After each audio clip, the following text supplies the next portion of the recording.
उनके साथ वादा खिलाफी नहीं की, बल्कि उनको परेशान करने का काम किया, प्रताड़ित करने का काम किया। उनको आतंकवादी, खालिस्तानी, पता नहीं चोर, लुटेरे, शराबी, व्यभिचारी, पता नहीं कितनी कितनी गलत उपमाएं उन्होंने दी। बलवान सिंह जी, दौलतपुरिया जी जो उम्मीदवार हैं, ये लोकप्रिय उम्मीदवार हैं, जनता के बीच में रहने वाले उम्मीदवार हैं। ऐसे लोग जनता की क्या सेवा करेंगे? सही मायने में जनता के बीच में रहने वाला, 36 कौमों को साथ लेकर के चलने वाला व्यक्ति ही विधायक और एमपी बनता है, तभी जनता का भला हो सकता है। ये कंगना रंगनौत, क्या नाम है, मैं तो पूरा सा नाम ही नहीं जानता, फोटो वोटो भी नहीं देखता मैं तो, हाँ, ये जो इसके बयान भी नहीं पढ़ता मैं तो ऐसे लोगों के, क्योंकि मैं मानता ही नहीं कि ये जनता के लोग हैं और जनता सरकारी नौकरी चाहिए, चलो ICS। और जो मैं माहौल देख रहा हूँ वो माहौल एक तरफा है, कांग्रेस पार्टी के पक्ष में है। लोग बाग 10 साल तक जो कांग्रेस का शासन रहा यूपीए गवर्नमेंट के तौर पे भारत सरकार में, और यहाँ पर जो हरियाणा में रहा, उसकी तुलना अब 10 साल के मोदी जी के कुशासन से और यहाँ 5-10 साल तक जो खट्टर साहब और नायब सैनी जी रहे उनके शासन से वो तुलना कर रहे हैं। और लोग ये महसूस कर रहे हैं कि जनता के हित में जितने फैसले यूपीए सरकार के समय कांग्रेस की सरकार ने किए, जो राइट टू एजुकेशन की बात हो, राइट टू फूड की हो, राइट टू वर्क की हो, जो मनरेगा के रूप में, और दूसरे जितने भी फैसले हुए वो सारे के सारे जनहित के फैसले थे। और मोदी जी के समय केवल थोते वादे हुए, न महंगाई कम हुई, न बेरोज़गारों को 2 करोड़ लोगों को प्रतिवर्ष का जो नौकरी देने की बात थी वो भी हवाई हो गई। 15 लाख उनके खाते में प्रत्येक व्यक्ति के जाने की बात थी, वो भी हवाई हो गई। और किसानों के 3 काले कानून लाद करके उनके साथ वादा खिलाफी नहीं की, बल्कि उनको परेशान करने का काम किया, प्रताड़ित करने का काम किया। उनको आतंकवादी, खालिस्तानी, पता नहीं चोर, लुटेरे, शराबी, व्यभिचारी, पता नहीं कितनी कितनी गलत उपमाएं उन्होंने दी। मैं समझता हूं कि MSP किसान का अधिकार है, और हमारी कांग्रेस की सरकार ने अब तय कर दिया है कि भाई हम MSP देंगे। और आपने देखा होगा कि जो 8-10 गारंटियां हैं, उसमें चाहे विडोज़ के लिए हो, बुज़ुर्गों के लिए हो, चाहे गरीब के मकान बनाने की बात हो, चाहे वो स्वास्थ्य की बात हो 25 लाख तक का, 500 रुपये में सिलेंडर महंगाई कम करने के लिए की बात हो, वो सारे के सारे फैसले कांग्रेस पार्टी ने किए हैं। और जनता में इस बात की खुशी है कि कांग्रेस पार्टी के प्रति जो माहौल बना है, तो कांग्रेस की सरकार बनेगी तो हमारा जीवन स्तर ऊपर होगा, हमारी इनकम भी बढ़ेगी और हम खुशहाल होंगे, हमारे बच्चों को अच्छी शिक्षा दे पाएंगे, नशे से मुक्ति मिलेगी हमको। यहाँ जो भारतीय जनता पार्टी ने गुजरात मॉडल लगाया है इस 10 सालों में, वो पूरी तरीके से पपेट सरकार हर स्टेट में बैठाने का काम किया है कि कोई विजन वाला, कोई बड़ा नेता, जनाधार वाला नेता मुख्यमंत्री नहीं बनना चाहिए, या केंद्र में भी मंत्री नहीं बनना चाहिए, और कोई बन गया तो वो बोलना नहीं चाहिए। केवल 2 की चलेगी और 2 के लिए सरकार चलेगी। मैं समझता हूँ कि जो नवरत्न कंपनियाँ हमारी थी उनको बेचने का काम अडानी अंबानी जैसे बड़े उद्योगपतियों को कर दिया गया, सारे के सारे एयरपोर्ट दे दिए गए, और जो स्थितियाँ बनी हैं उसमें बैंक दिवालिया हो रहे हैं। अगर ये नोटबंदी नहीं करते तो हमारे नेशनलाइज बैंक करप्ट हो जाते और आम व्यक्ति का पैसा डूब जाता। मैं समझता हूं कि उससे बचने के लिए उन्होंने एक गलत फैसला जो किया, क्योंकि उन्होंने बड़े उद्योगपतियों को ऐसे ऐसे ऋण दे दिए, ऐसे ऐसे MOU कर दिए कि जिससे उन बैंक का पैसा वापस नहीं आ रहा था। मैं इतना ही निवेदन करना चाहूँगा कि यहाँ पर कांग्रेस की सरकार बने, इसके लिए लोगों से आग्रह करने के लिए हम आए हैं, और हम माहौल अच्छा देख रहे हैं। यहाँ पर जो हमारे बलवान सिंह जी, दौलतपुरिया जी जो उम्मीदवार हैं, ये लोकप्रिय उम्मीदवार हैं, जनता के बीच में रहने वाले उम्मीदवार हैं। हमारे युवा नेता चंद्रमोहन जी हैं, सरपंच एसोसिएशन के अध्यक्ष हैं, ये भी बहुत ही युवा हैं।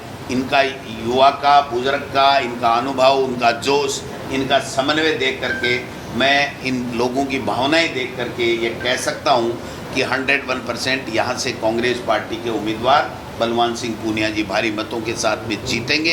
और सरकार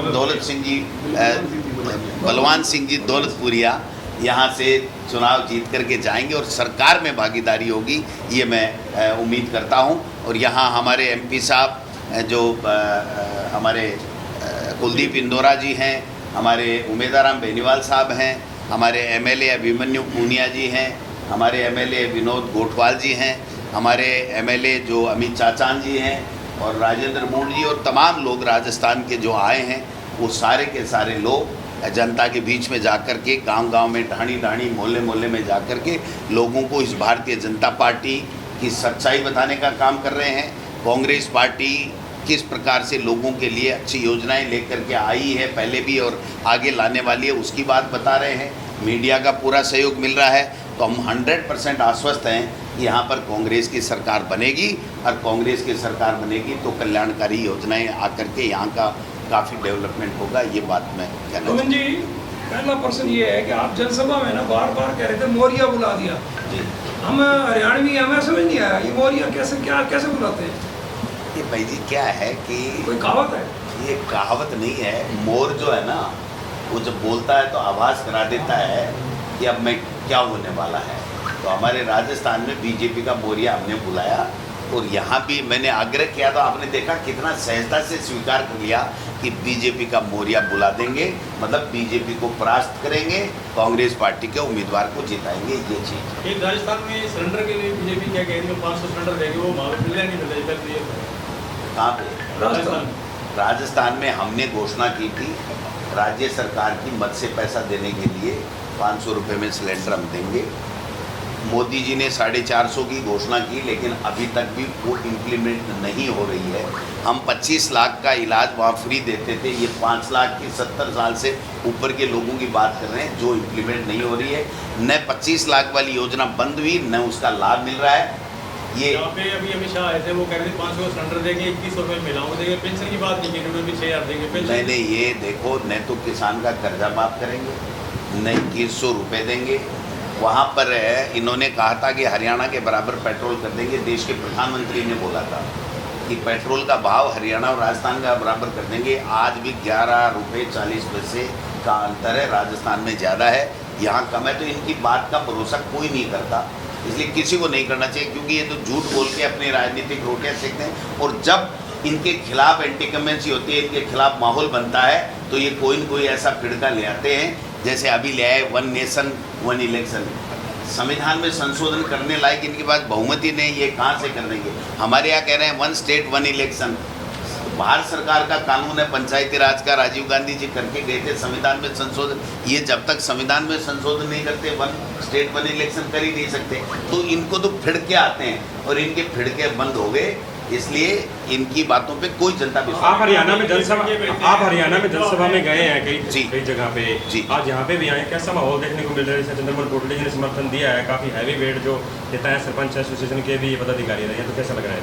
देखिए, समर्थन तो ये तो कट्टर कांग्रेसी हैं, इसलिए समर्थन तो था ही, लेकिन नेचुरली राजनीति में जब टिकटें मांगी जाती हैं और एक कोई टिकट मिलती है, तो दूसरा जो बराबर का जो होता है उम्मीदवार, उसको थोड़ा सा मन में अपने आप को संभालने में समय लगता है। मैं समझता हूँ इतनी सी बात हुई होगी।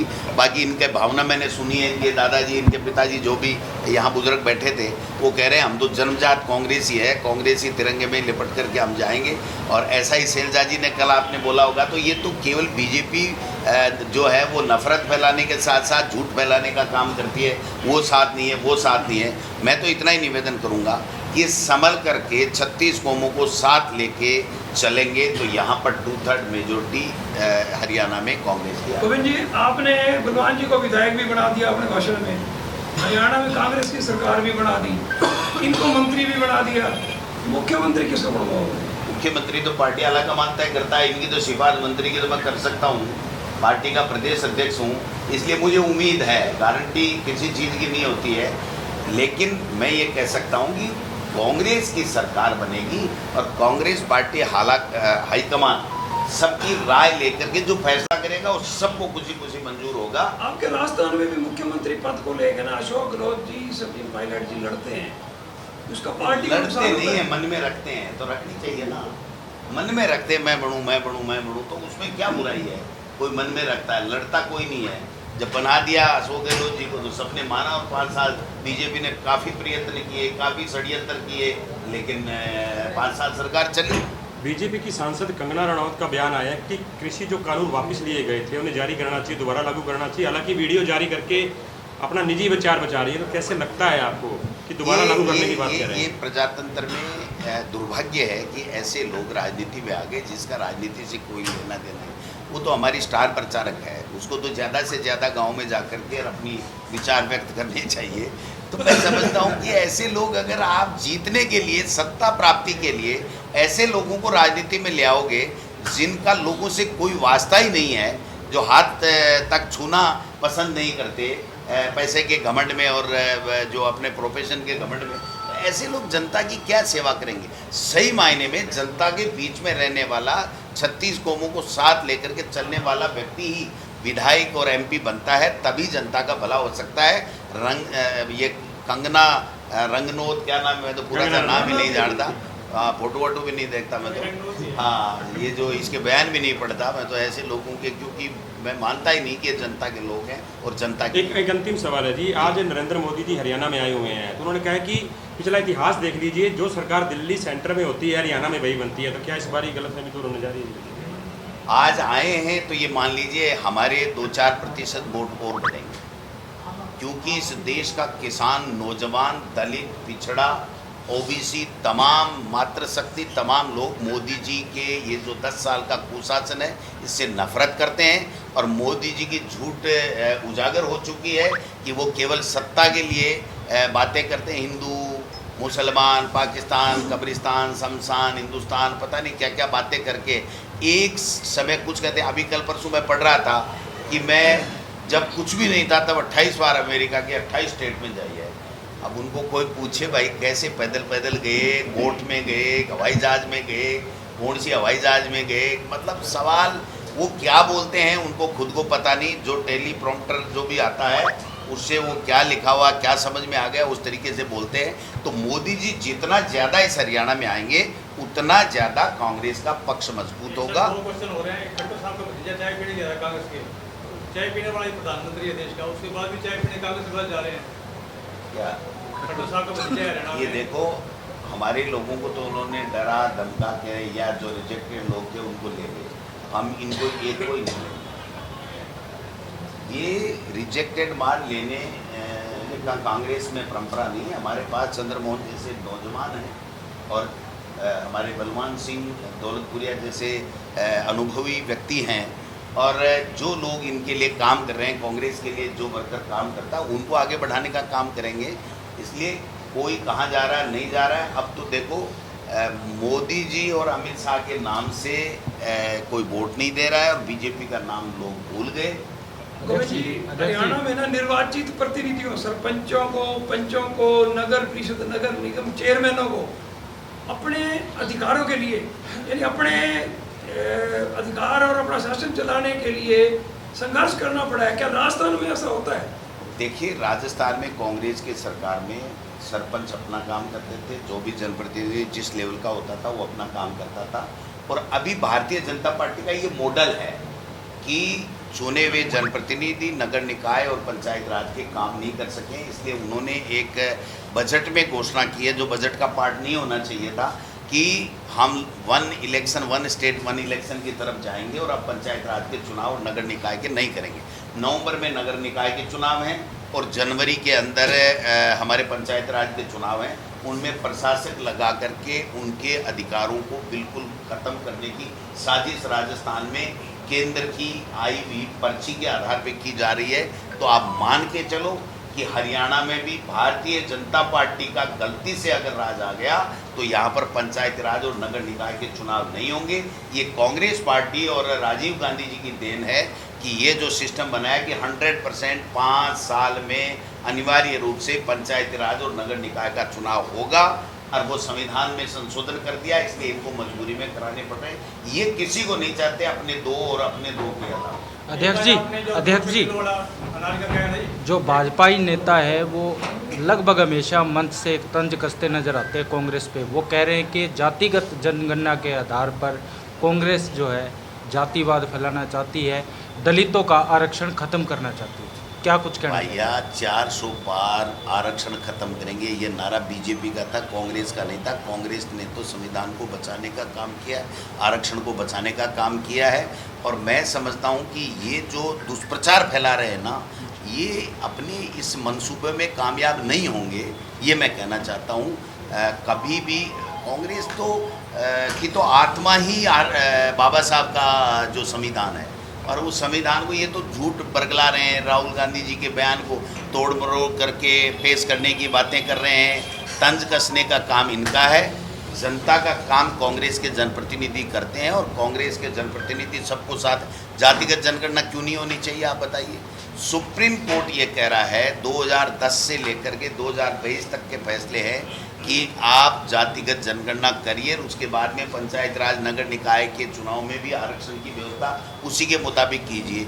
इनको जातिगत जनगणना करने में जोर क्या आ रहा है आप बताइए, क्यों नहीं करना चाहते हैं? वो कह रहे हैं जी राहुल गांधी पहले अपनी जाति बताई, उसके बाद जातिगत जनगणना के हम साथ देंगे, समर्थन देंगे। एक क्वेश्चन है, एक आपने कहा भी 2 रुपये किलो अनाज जो देते हैं, ये आज तक कांग्रेस पार्टी किसी कोई भी नेता ये मुझे 5 किलो जो अनाज मिलता है, 10 रुपये का अनाज मिलता था पहले। अब आप बताइए, तो इन्होंने 10 रुपये छोड़े हैं, तो ये कहते हैं मुफ्त दे रहे हैं, मुफ्त दे रहे हैं, जो मुफ्त प्रचार करके। मोदी जी जो 80 करोड़ लोगों को अनाज देने की बात कर रहे हैं, मैं पूछना चाहता हूँ उसको आप कुछ कानून के तहत दे रहे हैं? जो यूपीए सरकार के समय खाद्य सुरक्षा गारंटी अधिनियम जो कानून बनाया था सोनिया जी ने और मनमोहन सिंह जी ने, उसी के तहत दे रहे हैं। आज काम दे रहे हैं, किसी को रोजगार दे रहे हैं गरीब को, तो वो मनरेगा के कारण से दे रहे हैं।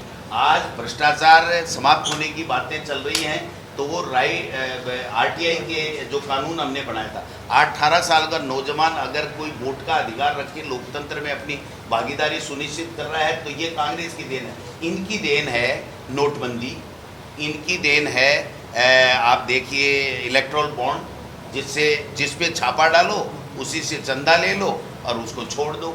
इनकी देन है किसानों के 3 काले कानून जो खून के आंसू रुला दिए और 700 किसान शहीद हो गए। तो इनमें हमें जमीन आसमान का फर्क है, और जनता को हम यही बताते हुए घूम रहे हैं कि भाई इनमें हमारी सोच में फर्क है।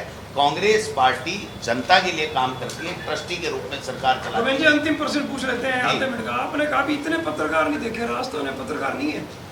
भाई इस छोटे से गांव में इतने लोग, तो अब मैं तो मानता हूं कि मैं तो सब जगह घूम रहा हूं, लेकिन मेरी लोकप्रियता के कारण से तो आए नहीं। तो मुझे लगता है ये भगवान सिंह जी दौलतपुरिया या चंद्रमोहन जी का विशेष, इन दोनों में जादू है। इन दोनों में जादू है। इस जादू को फेविकोल का जोर बना दो।